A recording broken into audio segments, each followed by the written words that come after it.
Hello students. B. To control, guide and inform the government. जब parliament का session चल रहा होता है, हम लोग टीवी में देखते हैं ना, डिबेट्स होती है, एक नेता कुछ बोल रहा है, दूसरा उसका जवाब दे रहा है। इसको सेशन ऑफ द पार्लियामेंट कहते हैं। पार्लियामेंट का सेशन क्वेश्चन आवर से बिगिन होता है। अपोजिशन पार्टी रूलिंग पार्टी के जो नेता है उससे क्वेश्चन करती है। मेनली क्वेश्चन आवर सबसे इम्पोर्टेंट आवर होता है। इस आवर में मेंबर ऑफ पार्लियामेंट होते हैं, वो पूछ सकते हैं कि गवर्नमेंट क्या काम कर रही है। ये इंफॉर्मेशन कि गवर्नमेंट क्या काम कर रही है काफी इम्पोर्टेंट होती है पार्लियामेंट और देश को चलाने के लिए, हमारे देश के लोगों को बताने के लिए कि पार्लियामेंट में क्या चल रहा है, सरकार क्या कर रही है। ठीक, क्वेश्चन आवर में बहुत सारी चीजें पूछी जाती है, जैसे जो पॉलिसी थी उसमें आप अनसक्सेस क्यों रहे हो, उसका आंसर दो।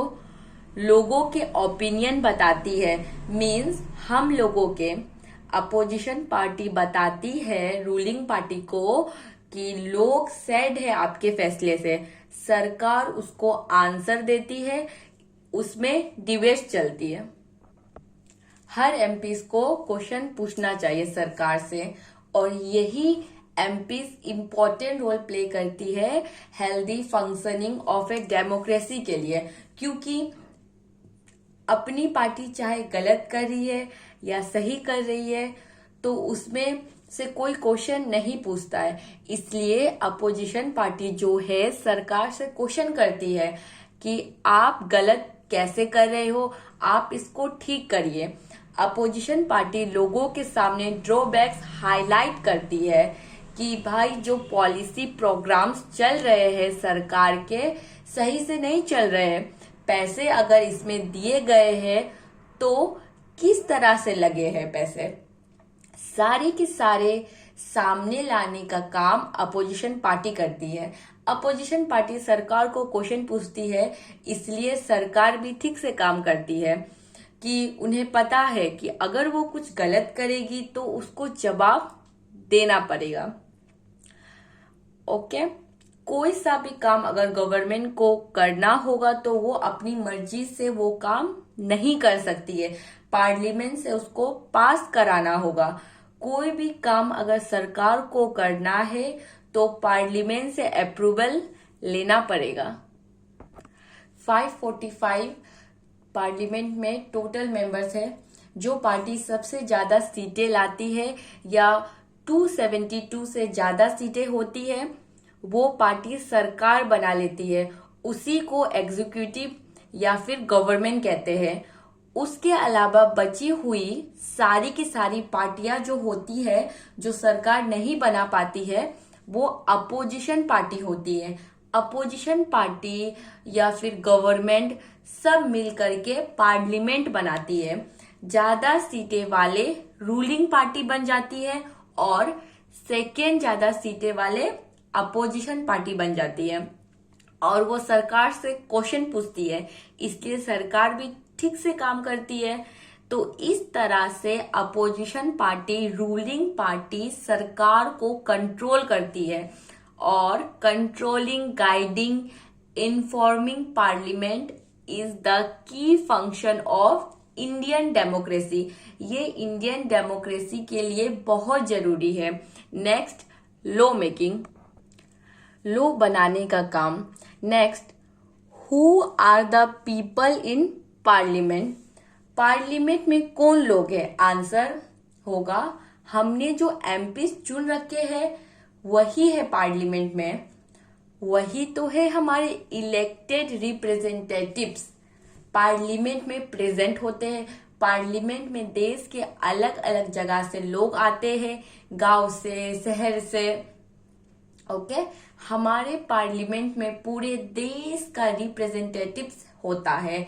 दलित और बैकग्राउंड क्लास मींस जिसको SC ST कहा जाता है, इन सब से काफी सारे अब पार्लियामेंट में पार्टिसिपेशन हो रहा है।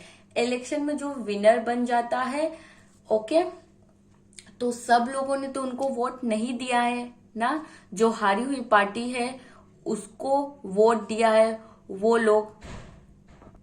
जैसे 1 2 3 4 5 6 लोग क्लास के मॉनिटर के लिए खड़े हुए हैं, तो एक को 3 वोट मिले, 5, फिर एक को 7, एक को 9, एक को 2 और एक को 10। तो जिसको 10 लोगों ने पसंद किया वो जीत गए, लेकिन जिसको 3 5 7 9 2 मिले उन लोगों ने तो उसको पसंद नहीं किया। ठीक है, इतने सारे तो ना पसंद किए, फिर भी 10 वोट वाले कैंडिडेट अपना क्या बन गया, मॉनिटर।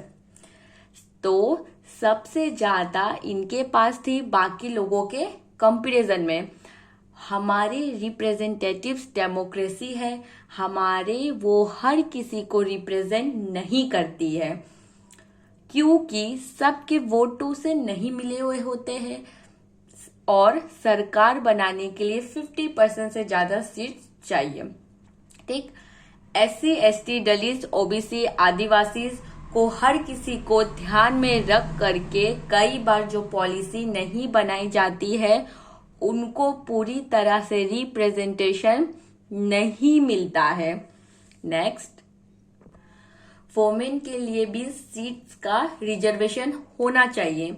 हमारे देश में वोमेन के काफी कम जो पार्टिसिपेट करती है।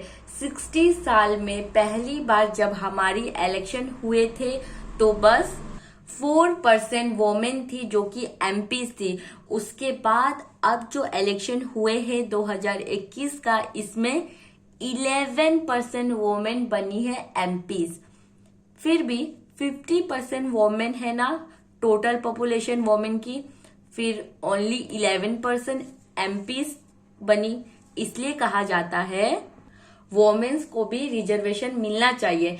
इस तरह की सिचुएशन जो है काफी डिफिकल्ट है, अनरिजॉल्व्ड क्वेश्चन है जो हमारी डेमोक्रेसी के आगे आकर खड़ी हो जाती है।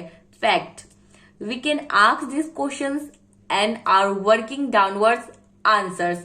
इसके आंसर के लिए भी हम सरकार से भी गुजारिश कर रहे हैं कि वो हमें आंसर प्रोवाइड करें। Okay, thank you so much.